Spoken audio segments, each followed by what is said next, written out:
La guerre en Ukraine est à la base de la moitié des prix des denrées alimentaires sur le marché international, y compris les carburants dont la spéculation sur la rareté va bon train. L'ancien sélectionneur de Léopard, Henri Despireux, est décédé, annonce les sources familiales citées par son ancien club, le Standard de Liège, en Belgique. C'est ce vendredi 8 avril à minuit que la campagne électorale présidentielle prend fin en France. La tension monte d'un cran pour les 12 candidats à l'Élysée. Les développements de toutes ces informations dans ces journaux. Madame, messieurs, merci et bienvenue à cette grande édition du journal des Baobab News GV. La coalition de l'opposition Lamouka a présenté ce vendredi 8 avril 2022 sa proposition de loi portant identification et enrôlement des électeurs. C'était au cours d'une conférence de presse co-animée par Martin Fayoulou et Adolphe Mouzitou, deux membres du présidium de Lamouka. Suivez ces comptes rendus.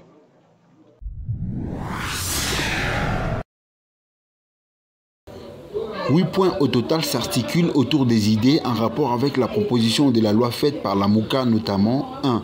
La création d'un nouveau fichier électoral. 2. Les opérations d'identification et d'enrôlement doivent se faire simultanément sur toute l'étendue du territoire national. 3.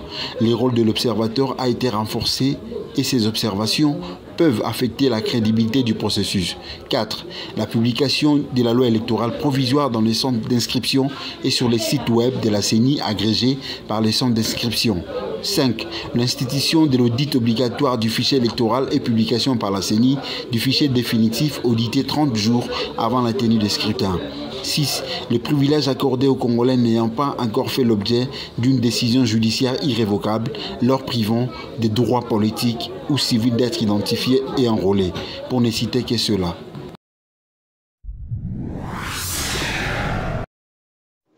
Quittons la politique pour les sujets économiques. La RDC devient membre officiellement de la communauté économique de l'Afrique de l'Est, EAC en sigle.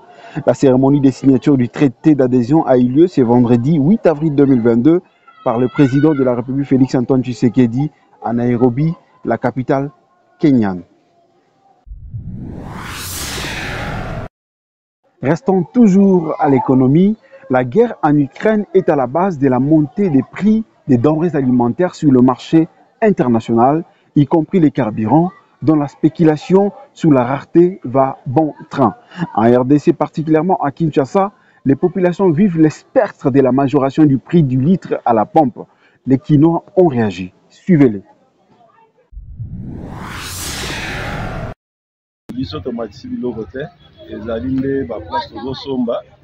Donc, Babylone les a importés. Donc, les gens importés, par beaucoup de grands commerçants, puis na bango ba yipé ba tia intérêt puis que toke somba et puis lokola bitumbe ezali na mboka misusu où ezali ba grand fournisseur na biso yango moto esali ke loko mata sur terre. Donc eloko tokosenga gouvernement ezande ke a recourir na ba nini ba bilanga ba biloko moko boyo ko sala ke tokoma na autosuffisance alimentaire pour to dépendre ka libanda te pour économie na biso tozo dépendre na biloko nyonso za kati ya to dépendre ka libanda. Je me demande surtout vivre en Nénénie. Moi, chauffeur personnel. Mais tout le problème, il y a des besoins variés, il doit comprendre. Ce gouvernement, il dit que le carburant, comme vraiment, pour tout bout, comme il passe, dans le transport, il y a comprendre que ce gouvernement, il y a un terrain par rapport à des besoins variés. Il faut comprendre que Carburant, bon, son mané, bon, nous sommes beaucoup plus kama carburant so na ebiso na gare mutuka eliki yango yemela na te eliki yango ekomi na mystique vraiment éviter ce gouvernement éviter situation yango éviter vraiment mati makasi fort eza mpona biso ete eza guerre na Ukraine nde biloko eza bamata boye eza kokasa te bakondansa bamati boyo te dans bapartir ya guerre wana nde biloko eza bamata makasi donc guerre wana baotinda biso biloko baotinda vraiment biloko te yango wana biloko emati makasi ya bakondansa te bamati.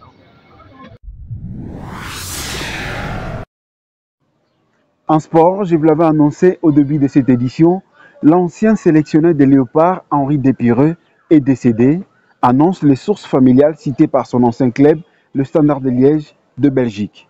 L'ancien international belge est mort à 78 ans.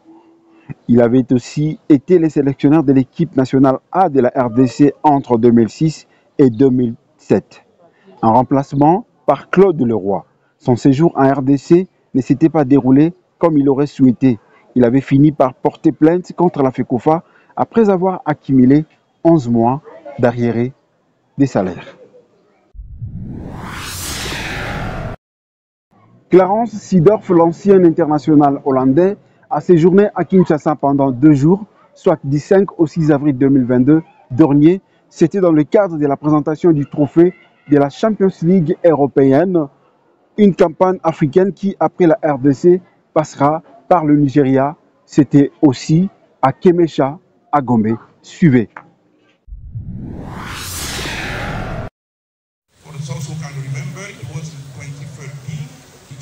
Ces prestigieux trophées dits de la Ligue des champions européenne et l'ex-international néerlandais ont été présentés à la presse le mardi 5 avril 2022. Dans le cadre de cette campagne africaine, ils font escale à Kinshasa pour 2 jours, soit du 5 au 6 avril, avant de rallier le Nigeria. On a organisé cette soirée pour célébrer la venue du trophée de la UCL Cup qui est arrivé avec la légende du football Clarence Seedorf. On arrive ici, mais c'est la deuxième fois après 9 ans. Alors on est très content parce que la RDC a été choisie comme le premier pays où la coupe devait venir. Parce qu'après la RDC, elle va partir au Mozambique, au Nigeria et en Éthiopie. De son côté, Clarence Seedorf s'est réjoui d'avoir fait les déplacements de la ville de Kinshasa.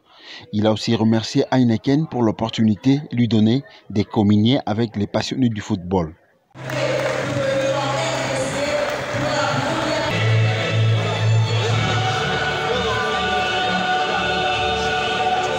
Voilà les choses est très souriant. Il nous fait l'honneur d'accompagner la coupe. Good evening and watch the match together. I'm very pleased, very happy, very honored to be here with you and be here in DCR. I've seen a little bit of the city, tomorrow more, but I'm going to enjoy the evening with you and we'll have some chats for sure. Thank you so much. Thank you. Une séance photo a clôturé la cérémonie avec une forte émotion des invités. Mais écoutez, je trouve que l'organisation est juste parfaite. Et moi, personnellement, ça m'a permis de rencontrer le joueur hollandais, Seedorf, qui est une légende en fait dans le football. Et à part ça, en même temps, ça nous permet de faire du networking parce qu'il y a plusieurs entreprises qui sont présentées ici à la soirée. J'ai été admis au concours à Côte-Noire. Voilà pourquoi Heineken, la marque Heineken, m'a fait venir jusqu'ici à Kinshasa pour venir participer à ce grand jeu, à cette grande tombola, accompagné de l'ambassadeur Seedorf. Et vraiment, je suis très ravi, je suis très content. Incroyable, magique. Vraiment très content d'être invité, d'avoir rencontré M. Seedorf, d'avoir vu la coupe, d'avoir vu le match. Tout était magique. Vraiment, je suis très touché par Heineken et l'amour qu'ils ont montré pour le foot et les Congolais. Au bord du terrain et sous la pluie, Joris. Ah oui, c'est porté très bien. Poursuivons ce journal en page internationale. Alors que la campagne présidentielle prend fin ce vendredi 8 avril 2022 à minuit, la tension monte d'un cran pour les 12 candidats à l'Élysée en France, qui continuent de se mobiliser sur le terrain. Ils devront tous répondre à 2 fiches de taille, notamment l'abstention et les électeurs encore indécis. Suivez.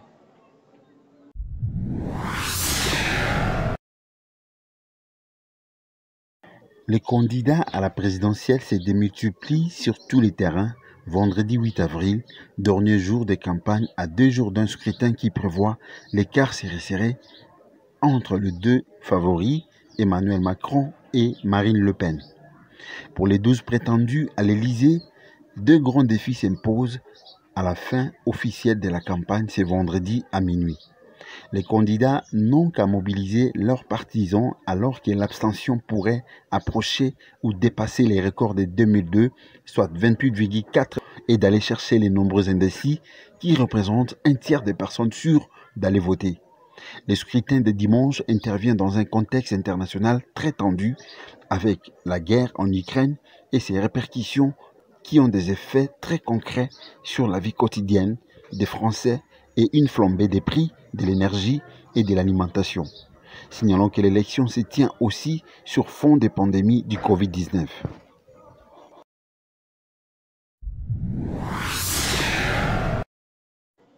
Au 43e jour de l'invasion de l'Ukraine par la Russie, le jeudi 7 avril 2022, la Russie a été suspendue du Conseil des droits de l'homme des Nations Unies par l'Assemblée nationale après la découverte de nombreux civils morts près de Kiev. 98 favorables, 24 contre et 58 abstentions. Tetiana, la résidence de Boutcha, en témoigne et le gouvernement appelle au secours le plus tôt possible. Suivez.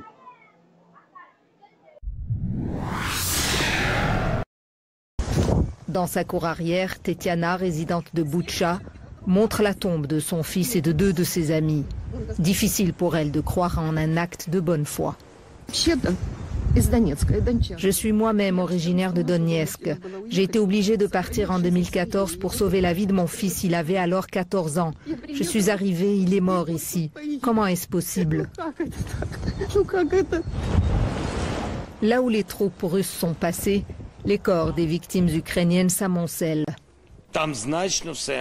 Le président Zelensky affirme que la situation à Borodianka est pire qu'à Boutcha. Un scénario encore pire, ça aurait été que la Russie réussisse à prendre le contrôle de l'Ukraine sans coup férir. Un scénario encore pire, ça aurait été que les Occidentaux ne se portent pas au secours du tout de l'Ukraine, qu'ils n'adoptent aucune sanction, qu'ils ne fournissent pas d'armement aux Ukrainiens. Ce soutien, le chef de la diplomatie ukrainienne aimerait qu'il soit plus rapide. Soit vous nous aidez maintenant, et je parle de jours, pas de semaines, ou votre aide arrivera trop tard. Ici Yasmine Khayat, Radio-Canada, Montréal. De l'Ukraine en Afrique, plus particulièrement au Burkina Faso, après 3 semaines de concertation, l'ancien président burkinabé Marc Roch Christian Kaboré a regagné son domicile à Ouagadougou, la capitale, après 2 mois de détention en résidence surveillée. Suivez ces reportages.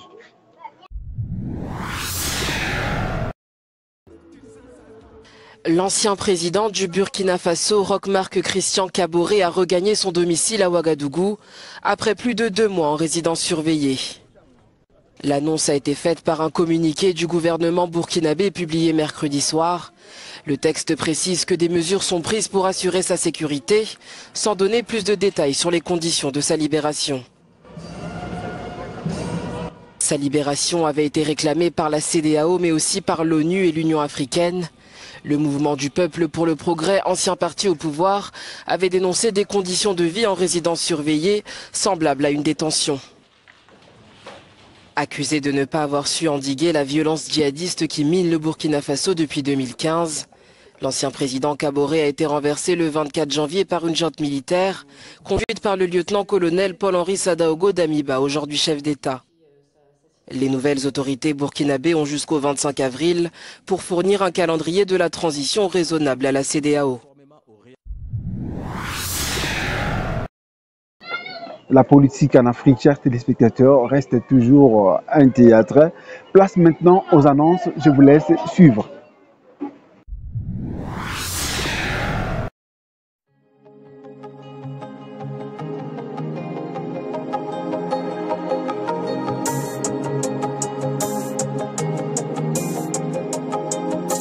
Depuis plus de 50 ans, les groupes électrogènes FG Wilson bénéficient d'une grande confiance pour fournir l'électricité essentielle à un large éventail d'applications à travers le monde. De 6,8 à 2500 kVA, FG Wilson offre l'une de plus large gamme des groupes électrogènes fonctionnant au diesel, fabriqués dans les usines modernes en Europe, en Asie et en Amérique latine. On trouve nos groupes électrogènes installés dans de nombreux bâtiments parmi les plus emblématiques du monde, dans des hôpitaux, des banques, des usines, des chantiers de construction, des supermarchés ou alimentation, aux instituts et universités, dans de bars bistrots, boîtes de nuit, dans des hôtels, des églises, des bureaux et réseaux de télécommunications assurant en toute discrétion l'absence totale des coupures de courant. La distribution de ces genres de qualité est assurée par Unicompex Congo. Unicompex Congo est planté dans plus de 10 provinces de la République démocratique du Congo, dont Kinshasa, Katanga, Goma, Maniema, Bunia, Beni, Bukavu, Aro, Kisangani, Ouatta, Butembo. Unicompex livre aussi dans les 9 régions du Congo-Brazza, dont Pointe-Noire. Nous sommes très fiers de l'héritage de notre entreprise et continuons à répondre aux besoins de nos clients, petits ou grands, avec une puissance sur laquelle ils peuvent compter. Retrouvez Unicompex à une seule adresse à Kinshasa, 1458 avenue Colonel Lukusa à Gombe.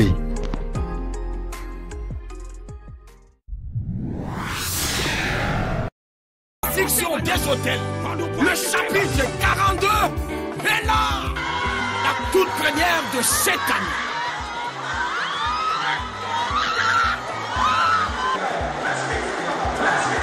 Avec le majeur, l'apôtre LMK, Léopold Mutombo Kalombo, l'homme qui fait trembler l'enfer.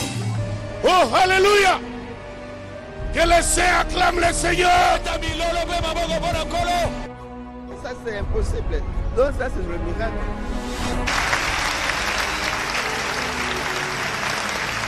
Après quelques temps, tout reviendra normal. Très certainement normal. Il y a solo peneko songa nyoso malamo.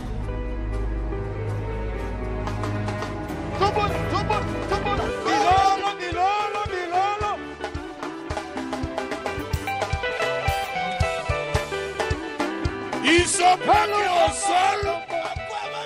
Ils sont plaqués au sol. Ils sont plaqués au sol.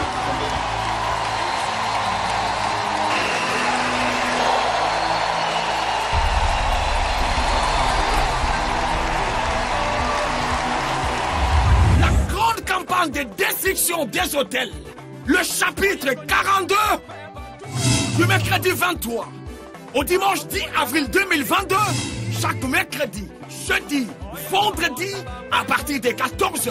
Et le dimanche, service matinal à partir de 6h30. Une onction qui ravage tout sur son passage. Aucune maladie ne peut résister à ce vent du surnaturel. Aucun cas de possession ne peut tenir tête. Tika kanapet shamatambe na kibomang. Chapitre 42, Isayayo, Yambaloyo, Okotatola. Cordial bienvenue à tous. Que Dieu vous bénisse. Vous avez été nombreux à nous suivre, madame, messieurs. Merci et continuez à regarder Baobab News GV. Au revoir, à la prochaine. Que Dieu vous bénisse.